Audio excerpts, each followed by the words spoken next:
Dear students, നമ്മുടെ intake and exhaust system എന്ന് പറയുന്ന ഒരു ചാപ്റ്ററിലെ ഒരു ടോപ്പിക്കാണ് നമ്മളിന്ന് എടുക്കുന്നത്, എയർ കംപ്രസർ. ഇതിലിങ്ങനെ കുഞ്ഞു കുഞ്ഞു ടോപ്പിക്കുകളായിട്ട് ഓരോന്നേ വരും. കുറച്ച് കാര്യങ്ങളേ ഉള്ളൂ. ഇൻടേക്ക് ആൻഡ് എക്സോസ്റ്റ് സിസ്റ്റം എന്തായിരിക്കും നമുക്കറിയാമല്ലോ. ഇൻടേക്ക് ആൻഡ് എക്സോസ്റ്റ് സിസ്റ്റം അതിനകത്ത് പറയുന്നുണ്ടല്ലേ, ഇൻടേക്ക് അതായത് ഇൻലെറ്റ് മാനിഫോൾഡാണ് ഇൻടേക്ക് സിസ്റ്റം എന്ന് പറയുന്നത്. ഇൻലെറ്റ് മാനിഫോൾഡ് എന്ന് പറഞ്ഞാൽ അതുമായി ബന്ധപ്പെട്ട കാര്യങ്ങളെല്ലാം വരും. എയർ ക്ലീനർ കാര്യങ്ങളെല്ലാം വരും. എയർ ക്ലീനറൊക്കെ നമ്മൾ ഓൾറെഡി നേരത്തെ പഠിച്ചിട്ടുണ്ട്. അപ്പോൾ കുറച്ച് കാര്യങ്ങളൊക്കെ നമ്മൾ നേരത്തെ പഠിച്ചിട്ടുള്ളതാണ്. പിന്നെ അതിൽ നിന്നും കുറച്ചും കൂടി അഡ്വാൻസ്ഡ് ആയിട്ട് പഠിക്കാനാണ് ഇങ്ങനെ ഒരു ചാപ്റ്റർ നമ്മൾ എന്ത് ചെയ്യുന്നത്, മുന്നോട്ട് വയ്ക്കുന്നത്. ആ എക്സോസ്റ്റ് സിസ്റ്റത്തെക്കുറിച്ചും ഇൻടേക്ക് സിസ്റ്റത്തെക്കുറിച്ചും കുറച്ചും കൂടി അഡ്വാൻസ് ആയിട്ട് നമ്മൾ പഠിക്കുന്നു. പിന്നെ അതിൽ വരുന്ന ഒന്ന് രണ്ട് കാര്യങ്ങളും കൂടി, ടർബോ ചാർജർ, ഈ പറഞ്ഞ എയർ കംപ്രസർ, അതേപോലെയുള്ള കുറച്ച് ടോപ്പിക്കുകൾ കൂടി എന്ത് ചെയ്യും, കവർ ചെയ്ത് പോകും. അപ്പോൾ അതിൽ നമ്മൾ ആദ്യം പഠിക്കാൻ പോകുന്നത് എയർ കംപ്രസറാണ്. അപ്പോൾ വഴിയെ നമുക്ക് എന്ത് ചെയ്യാം, ഓരോന്നേ പഠിക്കാം. എന്താണ് എയർ കംപ്രസർ, അല്ലെങ്കിൽ എന്തിനു വേണ്ടിയാണ് എയർ കംപ്രസർ ഉപയോഗിക്കുന്നത്? പല പർപ്പസിന് വേണ്ടിയാണ്. ശരിക്കും പറഞ്ഞു കഴിഞ്ഞാൽ എയർ ഉപയോഗിച്ച് നമുക്ക് എന്തൊക്കെയാണോ വണ്ടികൾക്ക് വേണ്ടത് അതെല്ലാത്തിനും കൂടി വേണ്ടിയാണ് നമ്മൾ എന്ത് ചെയ്യുന്നത്, ഈ പറഞ്ഞ എയർ കംപ്രസർ എൻജിനിൽ ഫിറ്റ് ചെയ്തിട്ട്, എൻജിനാണ് ഈ എയർ കംപ്രസറിനെ എന്ത് ചെയ്യുന്നത്, റൺ ചെയ്യിക്കുന്നത്. എൻജിനിൽ നിന്നുള്ള പവർ എടുത്തിട്ടാണ് എയർ കംപ്രസർ റൺ ചെയ്യിക്കുന്നത്. നിങ്ങളെല്ലാവരും കേട്ടിട്ടുണ്ടാവും, എയർ ബ്രേക്ക് എന്ന് കേട്ടിട്ടുണ്ടാവും അല്ലേ? കേൾക്കാത്തവരാരും ഉണ്ടാവത്തില്ല. ഇപ്പോൾ നമ്മൾ വണ്ടി നിൽക്കണമെങ്കിൽ നമ്മൾ എന്ത് ചെയ്യണം, ബ്രേക്ക് ചെയ്യണം. ബ്രേക്ക് ചെയ്താൽ മാത്രമേ വണ്ടി നിൽക്കുകയുള്ളൂ.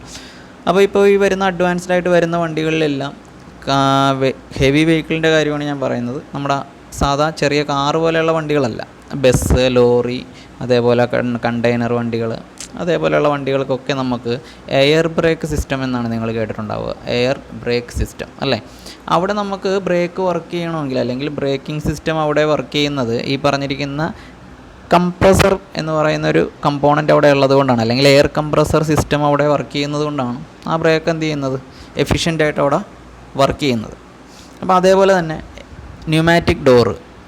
എന്താണ് ഈ ന്യൂമാറ്റിക് ഡോർ എന്ന് പറയുന്നത്? എയർ ഡോർ, അല്ലെങ്കിൽ എയറിൽ വർക്ക് ചെയ്യുന്ന, എയർ കൊണ്ട് അല്ലെങ്കിൽ ഈ കംപ്രസ്ഡ് എയർ കൊണ്ടോ അല്ലെങ്കിൽ നമ്മൾ ഈ പറഞ്ഞ എയർ കൊണ്ടോ വർക്ക് ചെയ്യുന്ന എല്ലാത്തിനെയും നമുക്ക് എന്തെന്ന് പറയാം, ന്യൂമാറ്റിക്സ് എന്ന് വിളിക്കാം. ന്യൂമാറ്റിക്സ് ഓർത്ത് വെച്ചോണം. അപ്പോൾ എയറിൽ വർക്ക് ചെയ്യുന്നതിനെ ന്യൂമാറ്റിക്സ് എന്നും ഓയിലിൽ വർക്ക് ചെയ്യുന്നതിനെ ഹൈഡ്രോളിക്സ് എന്നാണ് പറയുന്നത്. അത് വേറെ ചാപ്റ്ററാണ്, രണ്ടെണ്ണം, ന്യൂമാറ്റിക്കും ഹൈഡ്രോളിക്കും. അത് നമ്മൾ സെപ്പറേറ്റ് തനിയെടുത്ത് പഠിക്കേണ്ടി വരും. പക്ഷേ നമുക്ക് എന്താണ്, അത് സിലബസിലില്ല, നമുക്കതിൻ്റെ ആവശ്യമില്ല. അങ്ങോട്ട് നമ്മൾ ആ ഒരു സൈഡിലോട്ട് നമ്മൾ പോകേണ്ട കാര്യമില്ല. ഒന്നും ജസ്റ്റ് ഒന്ന് അറിഞ്ഞിരിക്കുക. ന്യൂമാറ്റിക്സ് എന്ന് പറഞ്ഞാൽ എയറിൽ വർക്ക് ചെയ്യുന്നത്, ഹൈഡ്രോളിക് എന്ന് പറഞ്ഞാൽ ഓയിലിൽ വർക്ക് ചെയ്യുന്നത്. ഇപ്പോൾ ജെ സി ബി ഒക്കെ ഒരു ഹൈഡ്രോളിക് എക്യുപ്മെൻറ്റാണ്. അതായത് ഓയിലിൽ വർക്ക് ചെയ്യുന്ന, അല്ലെങ്കിൽ ഹൈഡ്രോളിക് ഓയിലിൽ വർക്ക് ചെയ്യുന്ന ഒരു എക്യുപ്മെൻറ്റാണ് ജെ സി ബി എന്നൊക്കെ പറയുന്നത് അല്ലേ? അതേപോലെ എയറിൽ വർക്ക് ചെയ്യുന്ന കമ്പോണൻസ് ഉണ്ട്, അതാണ് ന്യൂമാറ്റിക്. എയറിൽ വർക്ക് ചെയ്യുന്ന എല്ലാത്തിനും നമുക്ക് പൊതുവായ ഒരു പേരിട്ട് വിളിക്കുന്നതാണ് ന്യൂമാറ്റിക് എന്ന് പറയുന്നത്. അപ്പോൾ ന്യൂമാറ്റിക് ബ്രേക്ക് എന്നൊക്കെ വേണമെങ്കിൽ നമുക്ക് പറയാം. ഓക്കെ, അപ്പോൾ കേട്ട് കഴിഞ്ഞാൽ എന്ത് ചെയ്യരുത്, അറിയാത്ത പോലെ നിൽക്കരുത്. പറയുമെന്നല്ല, എയർ ബ്രേക്ക് എന്ന് തന്നെയാണ് നമ്മളെല്ലാവരും പറയുന്നത്. ഓക്കെ, ഇനി പറയുന്നതുകൊണ്ട് തെറ്റൊന്നുമില്ല. ഇനിയിപ്പോൾ നമുക്ക് ചിലപ്പോൾ ഈ പറഞ്ഞ എ സി ബസ്സുകളുടെയൊക്കെ ഡോർ ഓപ്പൺ ചെയ്യുന്നത് കാണാം. ഇനിയിപ്പോൾ എ സി ബസ്സിലേക്കൊന്നും പോകണ്ട, നമ്മൾ സാധാരണ വരുന്ന എല്ലാ ലോ ഫ്ലോർ ബസ്സുകളും, അല്ലെങ്കിൽ സാധാരണ ഇപ്പോൾ വരുന്ന ലേറ്റസ്റ്റ് ആയിട്ട് വരുന്ന എല്ലാ വണ്ടികളുടെയും ഡോർ എന്താണ്, ന്യൂമാറ്റിക് ഡോറാണ്. അതിന് നമ്മൾ ന്യൂമാറ്റിക് ഡോർ എന്നാണ് പറയുന്നത്. ആ ന്യൂമാറ്റിക് ഡോർ എന്ന് പറയാൻ കാര്യം എയറിൽ വർക്ക് ചെയ്യുന്നത് കൊണ്ടാണ് അതിന് നമ്മൾ എന്തെന്ന് പറയുന്നത്, ന്യൂമാറ്റിക് ഡോർ എന്ന് പറയുന്നത്. ഓക്കെ, അപ്പോൾ അത് എയറിലാണ് വർക്ക് ചെയ്യുന്നത്. അപ്പോൾ അവിടെ നമുക്ക് എന്ത് വേണം, കംപ്രസ്ഡ് എയർ വേണം. ബ്രേക്കിനകത്ത് കംപ്രസ്ഡ് എയർ വേണം. പിന്നെ എയർ ഹോൺ അടിക്കുന്നത് നിങ്ങൾ കേട്ടിട്ടുണ്ടാകും അല്ലേ? എന്തുകൊണ്ട് എയർ ഹോൺ എന്ന് പറയാൻ തന്നെ കാര്യം അത് എയറിൽ വർക്ക് ചെയ്യുന്നതുകൊണ്ടാണ്, കംപ്രസ്ഡ് എയറിൽ വർക്ക് ചെയ്യുന്നതുകൊണ്ടാണ്. ഇപ്പോൾ അതെന്ത് ചെയ്ത് നിരോധിച്ച്, പൊല്യൂഷൻ, സൗണ്ട് പൊല്യൂഷൻ എന്നൊക്കെ പറഞ്ഞു കൊണ്ടുവന്ന് നമുക്ക് എന്താണ്, ആ സംഭവമൊക്കെ എടുത്ത് മാറ്റി. പക്ഷേ അതൊക്കെ വർക്ക് ചെയ്ത് തരുന്നത് ഈ എയറിലായിരുന്നു, കംപ്രസ്ഡ് എയറിലായിരുന്നു. അപ്പോൾ ഇതെങ്ങനെയാണ് ഇതിനെ കംപ്രസ് ചെയ്യിക്കുന്നത്, അല്ലെങ്കിൽ എങ്ങനെയാണ് ഇതിനെ വർക്ക് ചെയ്യിക്കുന്നത് എന്നുള്ളതാണ് നമ്മൾ മെയിനായിട്ട് പഠിക്കാൻ പോകുന്നത്. അപ്പോൾ ഇതിനകത്ത് നമ്മൾ മെയിനായിട്ട് പഠിക്കേണ്ടത് എയർ കംപ്രസറാണ്. അപ്പോൾ ഇവിടെ നിങ്ങൾക്ക് ഞാനിപ്പോൾ ഒരു എക്സാമ്പിളായിട്ട് ഞാൻ കാണിച്ചു തരാൻ പോകുന്നത് ഒരു എയർ ബ്രേക്ക് സിസ്റ്റത്തിൻ്റെ ലേ ഔട്ട് ഞാൻ കാണിച്ചു തരാം. ഒരു എയർ ബ്രേക്ക് സിസ്റ്റത്തിൻ്റെ എല്ലാത്തിൻ്റെ ലേ ഔട്ട് നമുക്ക് കാണിക്കാൻ പറ്റത്തില്ല. അതായത് എയർ ഹോണ്, അതേപോലെ എയർ ഡോറ് നമുക്ക് തുറക്കുന്നത് ന്യൂമാറ്റിക്കായിട്ടാണ്, എയർ വെച്ചിട്ടാണ്. പിന്നെ ചില ഈ എ സി ബസ്സുകളൊക്കെ വന്ന് നിന്ന് കഴിയുമ്പോൾ ഓട്ടോമാറ്റിക്കലി എന്ത് ചെയ്യും, കുറച്ചും താഴും, പിന്നെ പൊങ്ങിയിട്ടൊക്കെ പോകും. അപ്പോൾ അതുമൊക്കെ ഈ പറഞ്ഞ പോലെ എന്താണ്, എയർ സസ്പെൻഷനുണ്ട്. സസ്പെൻഷനിൽ നമുക്ക് എന്ത് ചെയ്യുന്നുണ്ട്, യൂസ് ചെയ്യുന്നുണ്ട്, എയർ യൂസ് ചെയ്യുന്നുണ്ട്. അപ്പോൾ അങ്ങനെയൊക്കെ പല പല ഭാഗങ്ങളിലും നമ്മൾ എന്ത് ചെയ്യുന്നുണ്ട്, എയർ യൂസ് ചെയ്യുന്നുണ്ട്. അപ്പോൾ അതിനകത്ത് ഏറ്റവും പ്രധാനപ്പെട്ട ഒരു ഭാഗമാണ് എന്തെന്ന് പറയുന്നത്, ബ്രേക്ക് എന്ന് പറയുന്നത്. അപ്പോൾ ആ ബ്രേക്കാണ് എയറിൽ വർക്ക് ചെയ്യുന്നത്. വലിയ വണ്ടികളുടെയൊക്കെ ബ്രേക്ക് എല്ലാം നമ്മൾ എന്താണ്, എയറാണ്, ന്യൂമാറ്റിക് എയർ ഉപയോഗിച്ച് എന്ത് ചെയ്യുകയാണ്, വർക്ക് ചെയ്യുന്നതാണ്. അപ്പോൾ അതിൻ്റെ ഒരു ലേ ഔട്ട് ഞാൻ കാണിച്ചു തരാം. അതിന് ശേഷം നമുക്ക് എന്ത് പോവാം, എയർ ഇതിനകത്തേക്ക് പോവാം. അപ്പോൾ ഇതിനകത്ത് നിങ്ങൾക്കൊരു നീല കളറിൽ കാണാൻ പറ്റും. നീല കളറിൽ ഒരു ടാങ്കും ഉണ്ട്, ഒരു 1 എന്ന് മാർക്ക് ചെയ്ത്. ഇപ്പോൾ ഞാൻ സൂം ചെയ്ത് വെച്ചിട്ടുണ്ട്, ഇതാ ഇപ്പോൾ സൂം ചെയ്ത് വെച്ചിരിക്കുന്നത്. ബാക്കി നിങ്ങൾ ഒന്നും അറിയേണ്ട കാര്യമില്ല. ഇപ്പോൾ 1ഉം 2ഉം എന്ന് മാർക്ക് ചെയ്തിരിക്കുന്ന കാര്യങ്ങൾ മാത്രം നമ്മളൊന്ന് അറിഞ്ഞിരുന്നാൽ മതി. അതറിയാൻ പറയുന്നത്, അതാണ് അതിൻ്റെ പ്രധാനപ്പെട്ട 2 ഭാഗങ്ങൾ, എയർ കംപ്രസറും അതിൻ്റെ റിസർവോയറുമാണ്. 1 എന്ന് മാർക്ക് ചെയ്തിരിക്കുന്നത്, ഇപ്പോൾ നിങ്ങളുടെ മുമ്പിൽ ആ സ്ക്രീനിൽ 1 എന്ന് മാർക്ക് ചെയ്തിരിക്കുന്ന ആളാണ് എന്തെന്ന് പറയുന്നത്, എയർ കംപ്രസർ എന്ന് പറയുന്നത്. അവനെ നമുക്കിനി അടുത്ത ഫിഗറിൽ കറക്റ്റായിട്ട് ഞാൻ കാണിച്ചു തരാം. അതാണ് എന്തെന്ന് പറയുന്നത്, എയർ കംപ്രസർ എന്ന് പറയുന്നത്. ഇനി ആ എയർ കംപ്രസർ ആ പേരിൽ തന്നെയുണ്ട്. എയറിനെ കംപ്രസ് ചെയ്യുന്നത് കൊണ്ടാണ്, അല്ലെങ്കിൽ കംപ്രസ് ചെയ്ത് കഴിഞ്ഞാൽ എന്ത് പറ്റും, അതിൻ്റെ സ്ട്രക്ചർ വ്യത്യാസപ്പെടും അല്ലേ. ഒരു എയറിനെ നമ്മൾ കംപ്രസ് ചെയ്ത് കഴിഞ്ഞാൽ അതിൻ്റെ ഹീറ്റ് എന്ത് ചെയ്യും, ഇൻക്രീസ് ചെയ്യും. അതേപോലെ തന്നെ അതിനെന്ത് ചെയ്യും, മോർ എഫിഷ്യൻ്റ് ആവും. അപ്പോൾ ആ കംപ്രസ് ചെയ്ത എയറിനെ നമ്മൾ എന്ത് ചെയ്യുന്നു, നേരെ ഒരു 2 എന്ന് മാർക്ക് ചെയ്തിരിക്കുന്ന ഒരു ടാങ്ക് കാണുന്നുണ്ട് നിങ്ങൾ. ആ ടാങ്കിനകത്തേക്ക് റിസർവോയറാണത്, ടാങ്കിനകത്തേക്ക് സ്റ്റോർ ചെയ്ത് വെക്കും. സ്റ്റോർ ചെയ്ത് വെക്കുക എന്ന് പറഞ്ഞാൽ നമുക്ക് ആവശ്യത്തിന് എടുക്കാൻ വേണ്ടിയിട്ടാണ്. അപ്പോൾ അതിനകത്ത് ഓൾറെഡി നിറഞ്ഞു കഴിഞ്ഞാൽ എന്ത് പറ്റും, നമ്മൾ ഈ പറഞ്ഞിരിക്കുന്ന അതിന് ഔട്ടടിച്ചു പോകാനായിട്ട്, അതായത് അതിനൊരു സേഫ്റ്റി വാൽവ് കൊടുത്തിട്ടുണ്ട് ആ പറഞ്ഞിരിക്കുന്ന റിസർവോയർ അഥവാ ആ ടാങ്കിന്. ആ എയറിനെ സ്റ്റോർ ചെയ്ത് വെക്കുന്ന ടാങ്ക് ഓൾറെഡി നമ്മളിപ്പോൾ വണ്ടി നമ്മൾ ഓൾറെഡി റൺ ചെയ്തിരുന്നു. ആ റൺ ചെയ്യുന്ന സമയത്ത് മുഴുവൻ എന്താണ്, എൻജിൻ ഓൺ ചെയ്യുന്ന സമയം മുതൽ ആരെ വർക്ക് ചെയ്യിക്കും, കംപ്രസറിനെ വർക്ക് ചെയ്യിക്കും. കംപ്രസർ വർക്ക് ചെയ്യും, കംപ്രസറിനകത്ത് നേരെ അങ്ങോട്ട് പോകും. ഇതിനകത്ത് വന്ന് ഇങ്ങനെ സ്റ്റോർ ചെയ്ത് ചിലപ്പോൾ അതിനകത്ത് നിറഞ്ഞു കഴിഞ്ഞാൽ അത് പൊട്ടിത്തെറിക്കാൻ ചാൻസ് ഉണ്ട്. അതങ്ങനെ പൊട്ടിത്തെറിക്കാതിരിക്കാൻ അതിനകത്തൊരു സേഫ്റ്റി വാൽവ് വെച്ചിട്ടുണ്ട്. അപ്പോൾ ആ സേഫ്റ്റി വാൽവ് വഴി എന്താണ്, ഒരു പരിധിയിൽ കൂടുതൽ എയർ അതിനകത്തേക്ക് കയറിക്കഴിഞ്ഞാൽ എന്ത് ചെയ്യും, തനിയെ ഔട്ടടിച്ച് പൊക്കോളും, പുറത്തേക്ക് പൊക്കോളും. അതുകൊണ്ടാണ് നിങ്ങൾ ഈ എയർ വണ്ടിയിലൊക്കെ വരാൻ നേരത്ത് ചെറിയ സൗണ്ട് കേൾക്കാം, എയറിൻ്റെ ആ എയർ ഔട്ട് അടിക്കുന്നത്. അതുകൊണ്ട് പിന്നെ വേറൊരു ഡ്രയർ യൂണിറ്റ് എന്ന് പറയുന്ന ആ യൂണിറ്റിൽ നിന്ന് പോകുന്നൊരു സൗണ്ടാണ്. അതാണ് ഇത്തിരി കൂടി വലിയ, ഇതിനകത്തുനിന്ന് പോകുന്നതിനേക്കാളും വലിയ സൗണ്ട് എവിടെയാണ്, ആ ഡ്രയർ യൂണിറ്റിനകത്തുനിന്ന് ഔട്ടടിച്ച് പോകുമ്പോഴാണ്. അപ്പോൾ ഇതിനും എന്തുണ്ട്, ഒരു സേഫ്റ്റി വാൽവ് കൊടുത്തിട്ടുണ്ട്. അപ്പോൾ ഇതാണ് എയർ കംപ്രസർ എന്ന് പറയുന്നത്. ആ 1 എന്ന് മാർക്ക് ചെയ്തിരിക്കുന്നത് എന്താണ്, എയർ കംപ്രസർ. ആ കംപ്രസറിനകത്ത് വെച്ച് എയറിനെ കംപ്രസ് ചെയ്യിക്കുന്നു, എന്നിട്ട് എവിടെ കൊണ്ടുവന്ന് സ്റ്റോർ ചെയ്യുന്നു, ഈ ടാങ്കിനകത്ത് സ്റ്റോർ ചെയ്യുന്നു. ഈ ടാങ്കിൽ നിന്നാണ് പിന്നെ എല്ലായിടത്തേക്കും ഇതിൻ്റെ സപ്ലൈ കൊടുക്കുന്നത്. അതായത് ബ്രേക്കിന് വർക്ക് ചെയ്യിക്കാനാണെങ്കിൽ ബ്രേക്ക്, ഹോണ് വർക്ക് ചെയ്യിക്കാനാണ് ഹോണ്, ഡോർ വർക്ക് ചെയ്യിക്കാനാണ് ഡോർ തുറയാനും അടയാനും ഒക്കെ നമ്മൾ എന്താണ്, ഈ പറഞ്ഞിരിക്കുന്ന ന്യൂമാറ്റിക് എയർ നമ്മൾ യൂസ് ചെയ്തിട്ട് എന്താണ്, ഒരു പിസ്റ്റൺ, അതിനകത്തൊരു ഡബിൾ ആക്ടിങ് സിംഗിൾ ആക്ടിങ് പിസ്റ്റണാണ് നമ്മളവിടെ യൂസ് ചെയ്യുന്നത്. അപ്പോൾ ആ ഡബിൾ ആക്ടിങ് അഥവാ സിംഗിൾ ആക്ടിങ് പിസ്റ്റണയൊക്കെ വർക്ക് ചെയ്യിക്കുന്നത് ഈ എയറാണ്. അപ്പോൾ നമ്മൾ എന്താണ്, ഈ ടാങ്കിൽ നിന്നാണ് എയറിനെ നമ്മൾ അങ്ങോട്ട് എടുക്കുന്നത്.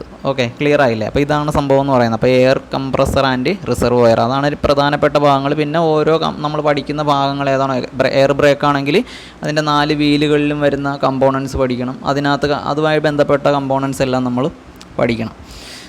അപ്പോൾ ഈ കംപ്രസർ ആണ് നമുക്ക് മെയിനായിട്ട് പഠിക്കേണ്ടത്. ഈ കംപ്രസർ ഡിസ്മാൻഡിൽ ചെയ്ത് അസംബിൾ ചെയ്യാനായിട്ടാണ് ഒരു എക്സ്പെരിമെൻറ്റ്. നമുക്ക് എയർ കംപ്രസർ ഡിസ്മാൻഡിൽ ചെയ്ത് അസംബിൾ ചെയ്യാനായിട്ട് എന്തുണ്ട്, ഒരു എക്സ്പെരിമെൻ്റ് ഉണ്ട്. അപ്പോൾ ആ ഒരു ഫിഗറും കൂടി നമുക്ക് എന്ത് ചെയ്തേക്കാം, കാണിച്ചേക്കാം. ഇപ്പോൾ നിങ്ങളുടെ മുമ്പിൽ നിൽക്കുന്ന ഇവനാണ് എയർ കംപ്രസർ എന്ന് പറയുന്നത്. ഇതേ സെയിം കംപ്രസർ തന്നെ നമുക്ക് എന്താണ്, ഓൾറെഡി നമ്മുടെ പ്രാക്ടിക്കൽ ലാബിൽ അവൈലബിൾ ആണ്. ആ സംഭവമാണ് നമ്മൾ എന്ത് ചെയ്യുന്നത്, അഴിച്ച് ഡിസ്മാൻഡിൽ ചെയ്ത് അസംബിൾ ചെയ്യുന്നത്. അപ്പോൾ ഇതൊരു ജസ്റ്റ് ഒരു ഔട്ട്ലൈൻ മാത്രം, അല്ലെങ്കിൽ പുറമേ നിന്ന് കാണുന്ന ഒരു എയർ കംപ്രസറിൻ്റെ ഒരു ഫിഗർ മാത്രമാണിത്.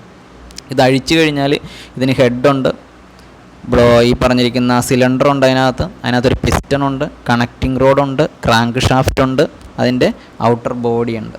പിന്നെ ഇതിനകത്ത് പ്രധാനപ്പെട്ട ഒരു ഭാഗമാണ് റീഡ് വാൽവ് എന്ന് പറയുന്നൊരു റീഡ് വാൽവ്. അപ്പോൾ അത്രയും കാര്യങ്ങളാണ് ഇതിനകത്ത് പ്രധാനമായിട്ടുള്ളത്. അത് നമ്മൾ ഡിസ്മാൻഡിൽ ചെയ്ത് അസംബിൾ ചെയ്യുമ്പോഴാണ് നമുക്ക് എന്ത് മനസ്സിലാകുന്നത്, അതിൻ്റെ കാര്യങ്ങളൊക്കെ പിടികിട്ടുന്നത്.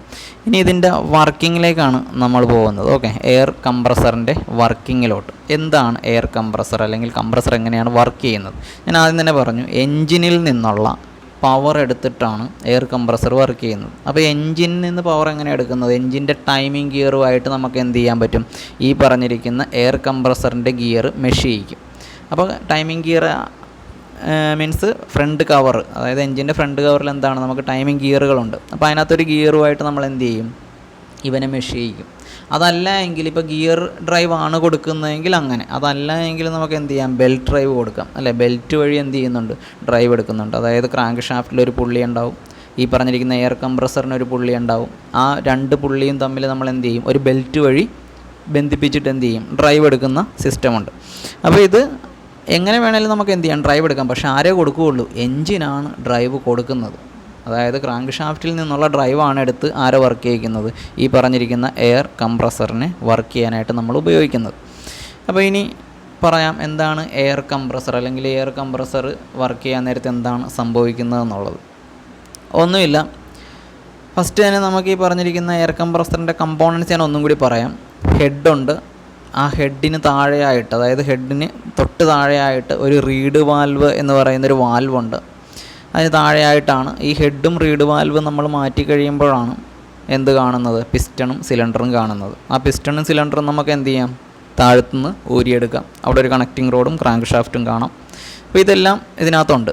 അപ്പോൾ ഇതിനകത്ത് ഫസ്റ്റ് നമ്മൾ സാധാരണ എൻജിനിൽ നടക്കുന്ന പ്രവർത്തനം തന്നെ. അവിടെ നമുക്ക് എന്താണ്, പെട്രോൾ ആണെങ്കിൽ സ്പാർക്ക് കൊടുക്കുന്നു, ഡീസലാണെങ്കിൽ ഇഞ്ചെക്റ്റ് ചെയ്യുന്നു, ഇതൊക്കെ ഉണ്ട്. പക്ഷേ ഇവിടെ അതൊന്നുമില്ല. ഇവിടെ നമുക്ക് എന്ത് ചെയ്താൽ മാത്രം മതി, എയറിനെ കംപ്രസ് ചെയ്താൽ മാത്രം മതി.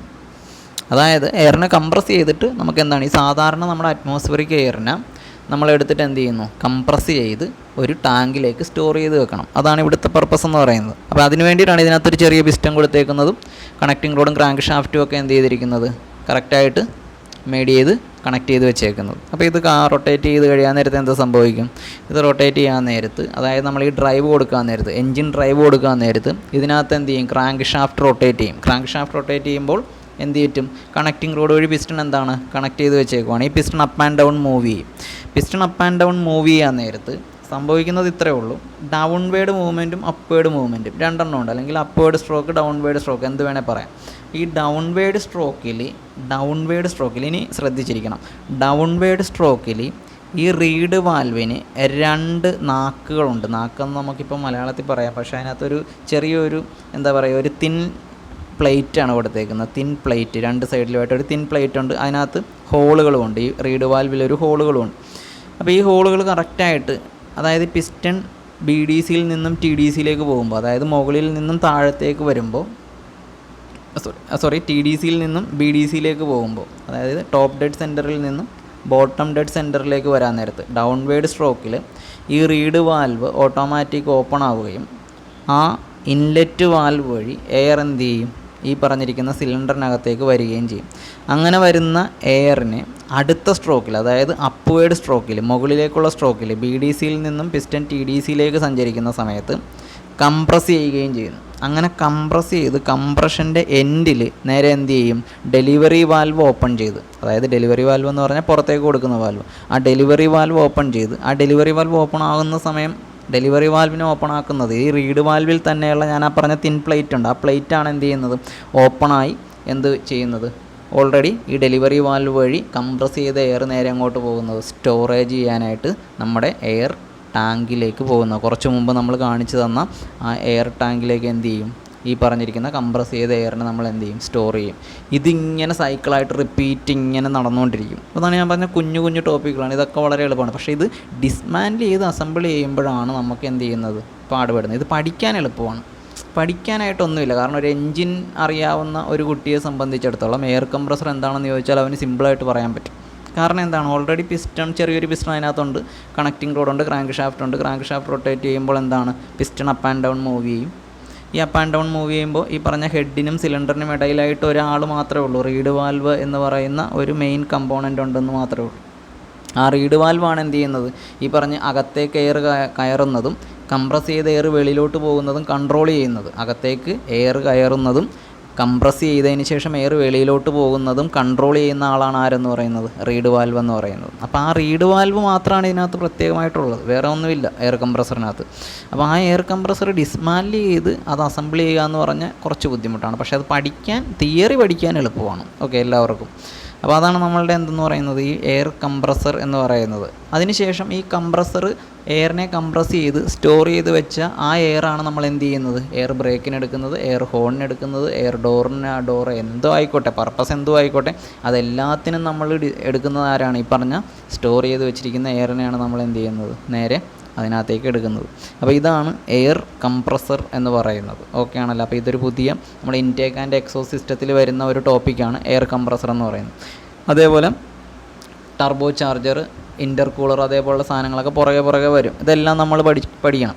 കുഞ്ഞായിട്ടുള്ള ഓരോ കാര്യങ്ങളാണ്. അതെല്ലാം നമുക്ക് പ്രാക്ടിക്കലിൽ നമ്മൾ എന്ത് ചെയ്യും വേണം, കറക്റ്റായിട്ട് ഡിസ്മാൻഡിൽ ചെയ്ത് അസംബിൾ ചെയ്യാൻ പഠിക്കുകയും വേണം. ഓക്കെ ആണല്ലോ. അത് പ്രാക്ടിക്കൽ സെഷനിലാണ്. അപ്പോൾ ഇതാണ് എയർ കംപ്രസർ എന്ന് പറയുന്നത്. ഒന്നും കൂടി പറയാം, എയർ കംപ്രസർ ഇത്രയേ ഉള്ളൂ. എയറിനെ എന്ത് ചെയ്യുന്നു, നമ്മൾ അറ്റ്മോസ്ഫിയറിക് എയറിനെ എന്ത് ചെയ്യുന്നു, കംപ്രസ് ചെയ്ത് സ്റ്റോർ ചെയ്ത് വെക്കുന്നു. സ്റ്റോർ ചെയ്ത് ഒരു ടാങ്കിലാണ് സ്റ്റോർ ചെയ്ത് വെക്കുന്നത്. ആ ടാങ്കിൽ നിന്ന് നമ്മൾ എന്ത് ചെയ്യുന്നു, ജസ്റ്റ് ആവശ്യാനുസരണം നമുക്ക് എവിടെയൊക്കെയാണോ പർപ്പസ്, എയറിൻ്റെ പർപ്പസ് വേണ്ടത് അവിടെ അങ്ങോട്ടൊക്കെ നമ്മൾ എന്ത് ചെയ്യുന്നു, ഈ എയറിനെ ഡെലിവറി ചെയ്യുന്നു. അതാണ് ആ ഓപ്പറേഷൻ. ഞാൻ ജസ്റ്റ് ഒന്ന് വായിക്കാൻ, നമ്മളിപ്പോൾ പറഞ്ഞ അതേ സംഭവം തന്നെയാണ്, വേറെ ഒന്നുമില്ല. During the downward stroke of the piston the partial vacuum is created in the cylinder which opens the inlet valve air to enter into the cylinder. ഇത്രയേ ഉള്ളൂ. അതായത് ഡൗൺവേർഡ് സ്ട്രോക്കിൽ പിസ്റ്റൺ താഴത്തേക്ക് മൂവ് ചെയ്യുമ്പോൾ ഒരു പാർഷ്യൽ വാക്വം ക്രിയേറ്റ് ചെയ്യപ്പെടുകയും അതിൻ്റെ ഫലമായിട്ട് എയർ സിലിണ്ടറിനകത്തേക്ക് കയറുകയും ചെയ്യുന്നു. ഡ്യൂറിങ് ദി അപ്വേർഡ് സ്ട്രോക്ക്, അപ്പോൾ പിന്നെ അത് കഴിഞ്ഞ് അകത്തേക്ക് കയറി. അപ്പോൾ അകത്തേക്ക് കയറിയപ്പോൾ ഇവരൊരു കാര്യം പറയാൻ പറഞ്ഞു, ഈ റീഡ് വാൽവാണ് അതിനെ കൺട്രോൾ ചെയ്യുന്നത്. ഈ റീഡ് വാൽവ് എന്ന് പറയുന്ന ആളാണ് എന്ത് ചെയ്യുന്നത്, കൺട്രോൾ ചെയ്യുന്നത് അകത്തേക്ക് കയറാനായിട്ട്. ഡ്യൂറിങ് ദി അപ്വേർഡ് സ്ട്രോക്ക്, അല്ലേ, മുകളിലോട്ട് പോകുന്ന പിസ്റ്റൺ പിന്നെ എങ്ങോട്ടാണ് പോകുന്നത്, സാധാരണ നമുക്കറിയാം, താഴത്തേക്ക് വന്നു കഴിഞ്ഞാൽ പിന്നെ എങ്ങോട്ട് പോകും, മുകളിലോട്ട് പോകും. അപ്പോൾ upward stroke the pressure close the inlet valve. അപ്പോൾ ഓൾറെഡി ആ ഇൻലെറ്റ് വാൽവ് എന്ത് ചെയ്യും, ക്ലോസ് ആയി പോകും. റീഡ് വാൽവാണ് നമ്മൾ എന്ത് ചെയ്യുന്നത്, അതിനെ ക്ലോസ് ചെയ്യുന്നത്. അപ്പോൾ ആ ഇൻലെറ്റ് വാൽവ് ക്ലോസ് ആവുകയും എന്ത് പറ്റും, so air is compressed in the cylinder. എയറിനെ എന്ത് ചെയ്യുന്നു, സിലിണ്ടറിനകത്ത് വെച്ച് കംപ്രസ് ചെയ്യുകയും which opens the delivery valve sending compressed air into the reservoir. അതായത് കംപ്രസ് ചെയ്യുന്നു, പിന്നെ നേരെ എന്ത് ചെയ്യുന്നു, ഡെലിവറി വാൽവ് വഴി റിസർവോയറിലേക്ക് വിടുന്നു. ഇത് അതിൻ്റെ ഓപ്പറേഷനാണ്. പിന്നെ എയർ കംപ്രസർ നോർമലി അതിൻ്റെ അകത്തുള്ള ഒരു സിംഗിൾ സിലിണ്ടർ ആണെന്നും കാര്യങ്ങളൊക്കെയാണ് അതിൻ്റെ ഒരു കൺസ്ട്രക്ഷനാണ് മുകളിൽ എഴുതിയിരിക്കുന്നത്. ആ ഓപ്പറേഷൻ എന്ന് പറയുന്നത് വളരെ സിമ്പിളാണ്. ഇതിൻ്റെ ഓപ്പറേഷൻ വേറെ ഒന്നുമില്ല, ഇത്രയും മാത്രം പഠിച്ചാൽ മതി. അതിനകത്ത് വേറെ കാര്യങ്ങളായിട്ട് നമ്മൾ ചിന്തിച്ചൊന്നും അങ്ങനെ പഠിക്കേണ്ട കാര്യങ്ങളൊന്നുമില്ല. ഇത്രയേ ഉള്ളൂ എയർ കംപ്രസർ എന്ന് പറയുന്നത്.